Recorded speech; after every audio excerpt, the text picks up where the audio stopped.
Bonjour à tous, moi c'est le pasteur Digma Pawintisku Séraphin. Et ce matin, j'ai la joie de partager la parole de Dieu avec vous pour édifier le peuple de Dieu. C'est un passage que le Seigneur m'a donné il y a de cela 2 jours, qui se trouve dans Jean 11, que nous allons lire. Il est dit qu'il y avait un homme malade, nommé Lazare, de Béthanie, village de Marie et de Marthe, sa sœur. C'était cette Marie qui oignit de parfum le Seigneur et qui lui essuyait les pieds avec ses cheveux. Et c'était son frère Lazare qui était malade.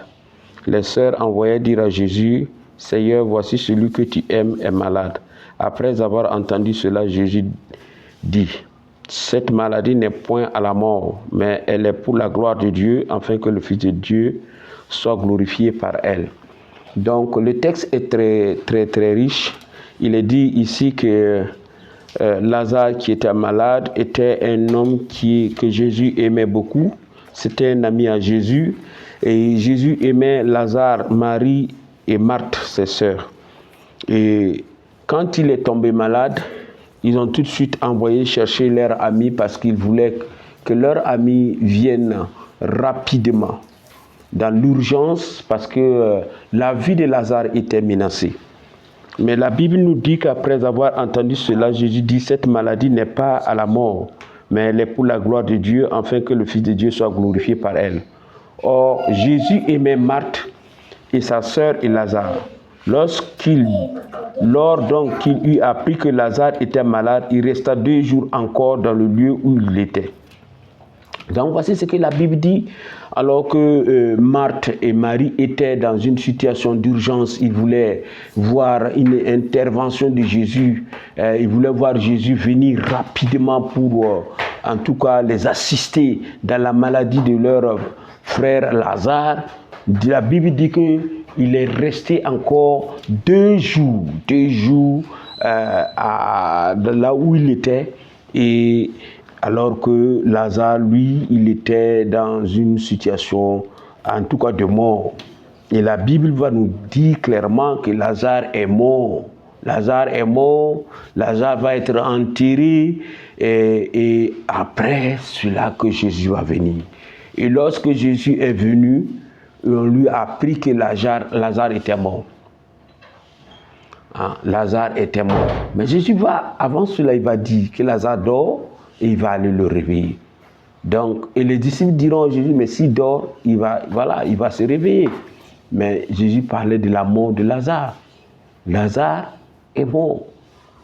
Ici, c'est une grande leçon pour toi et moi. Et vous qui nous écoutez, je suis convaincu que vous êtes dans des situations extrêmement difficiles à ce moment même que je vous parle. Et tu appelles le Seigneur, tu veux voir Dieu intervenir dans ta situation. Tu veux voir Dieu agir dans ton problème. Tu veux voir Dieu te soutenir et t'amener et te donner de relever le défi. Mais tu te tournes à gauche, tu te tournes à droite, tu attends et tu ne vois pas son intervention. Cependant, il t'aime. Il t'aime, cependant, tu es son ami. Vous savez, si c'était humainement parlant, on dirait que Jésus a trahi l'amitié. Voilà. On dit que c'est dans les moments difficiles qu'on reconnaît les bons amis. Mais alors qu'ils étaient dans une situation extrêmement difficile, Jésus ne va pas agir dans leur temps, dans le temps où ils avaient besoin de lui. Jésus ne va pas agir dans ce temps-là. Jésus va attendre encore 2 jours. Il va attendre 2 jours avant d'aller. Et Jésus arrive, il trouve que Lazare est déjà mort.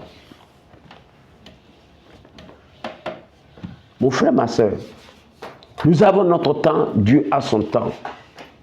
Dieu t'aime. Il agira. Il va te relever. Il va te soutenir, mais en son temps. C'est pourquoi le livre d'Ecclésiaste dit que Dieu fait toutes choses belles en son temps. Quand Jésus est venu, on lui a dit, Lazare est mort, il est déjà dans la tombe. Jésus a pleuré. Il a pleuré. Et ça montre que Jésus, c'est quelqu'un qui lui tenait à cœur. Il est concerné par la situation. Vous comprenez? Et là, Jésus arrive, c'est son temps. Et maintenant, il va lui agir. Il dit, où est-ce que vous l'avez mis? On amène Jésus à la tombe de Lazare. Et Jésus va dire, ôtez la pierre. Ce matin, tu as besoin d'ôter la pierre. Cette pierre, elle symbolise aujourd'hui l'incrédulité. Tu dois enlever l'incrédulité de ta vie. Parce que Jésus va agir. Il dit, je suis la vie et la résurrection. La mort n'est rien devant lui. Il n'a pas, notre Dieu est vivant. Il n'y a pas de limite. On ne peut pas le limiter. Il est fort et redoutable. Il est le maître de toutes circonstances. Et ce Dieu-là veut agir aujourd'hui pour toi et moi. Il dit, ôtez la pierre. Ôte l'incrédulité de ta vie. Et tu verras ce qu'il fera. Alors ce matin, Jésus te parle. Il se tient devant ton problème. Il veut agir, mais il te dit, aie la foi. Si tu crois, tu verras la gloire de Dieu. Parce que si tu crois, tu verras le changement.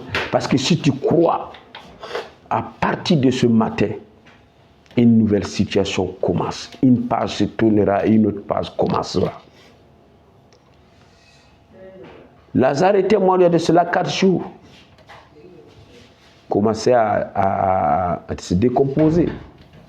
Peut-être qu'aujourd'hui, tu te dis, oui, pasteur, mais c'est trop tard pour moi parce que dans ma situation, c'est fini.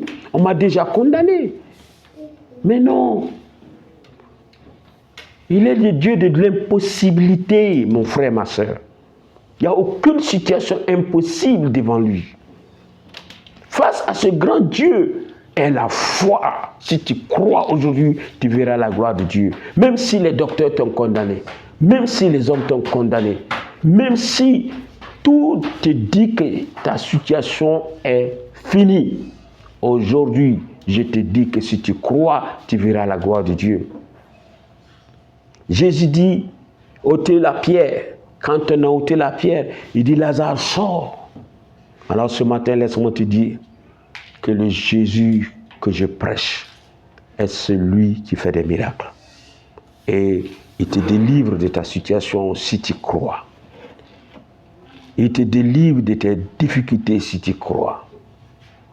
Sa gloire va se manifester dans ta vie si tu crois. Alors aujourd'hui, j'appelle le peuple de Dieu, j'appelle les Burkinabés, j'appelle les gens du monde à se tourner vers ce Jésus-là. Revenons à notre Créateur et faisons confiance à ce grand Dieu. Le monde n'est pas détenu par les hommes. Le monde n'est pas détenu par les puissants des ténèbres. Le monde n'est pas détenu par le diable. Le monde est détenu par Dieu. C'est Dieu qui est au contrôle. C'est Dieu qui est le maître de tout l'univers, de toute l'existence. C'est lui qui est le grand Dieu, le Seigneur des Seigneurs, le Roi des Rois. Et ce matin, il veut que tu ôtes la pierre. Ôte l'incrédulité de ta vie. Aujourd'hui, rapproche-toi de lui, donne-lui ton cœur, donne-lui ta vie et tu verras le changement radical s'opérer dans ta vie. Il n'a pas dit qu'il n'y aura pas de difficultés, mais même dans la difficulté, il sera avec toi.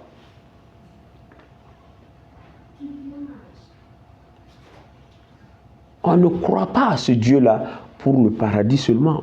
On croit à ce Dieu-là pour être libéré, transformé, changé, voir notre vie devenir nouvelle aujourd'hui. Aujourd'hui. Et il a une belle destinée pour toi. Mon frère, ma soeur, alors que tu as entendu ce message, alors j'aimerais appeler tous ceux qui veulent donner leur vie à ce Jésus-là à l'accepter tout de suite même. Alléluia. Et à toi qui es déjà un chrétien, qui traverse des moments difficiles, alors baisse ta tête et renouvelle ta confiance en lui.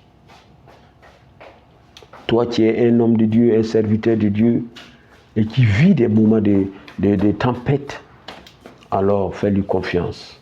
Mets-toi à genoux et appelle-le. Et il agira. Rien n'est trop tard avec ce Dieu. Et notre Dieu, il est le Dieu de l'impossible. Que Dieu vous bénisse au nom de Jésus. Amen.